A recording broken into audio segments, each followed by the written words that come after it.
கர்த்தருடைய வார்த்தை சொல்லுகிறது, மனுஷனை நம்புவதை பார்க்கிலும் கர்த்தர் பேரில் பற்றுதலாயிருப்பதே நலம். சங்கீதம் 118:8. நம் வேதத்தில் பெதஸ்தா எனப்பட்ட குளத்தை யோவான் 5ஆம் அதிகாரத்தில் பார்க்கிறோம். அந்த குளத்தை சுற்றிலும் அநேக வியாதியஸ்தர்கள் படுத்திருந்தார்கள். அந்த குளத்தில் தேவதூதன் இறங்கி கலக்கின பின்பு அதில் முதலாவது இறங்குகிறவர்களுக்கு சுகம் உண்டாயிற்று. அதனால் அந்த குளத்தை சுற்றிலும் அநேகர் இருந்தார்கள்.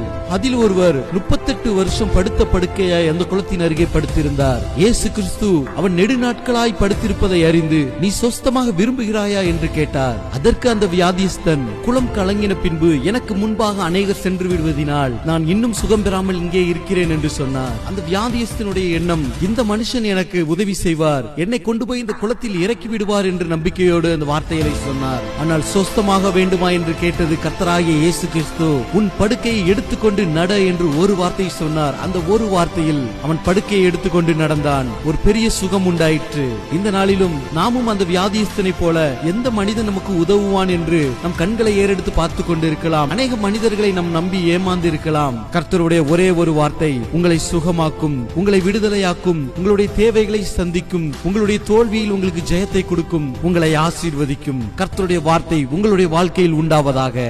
ஆமென்.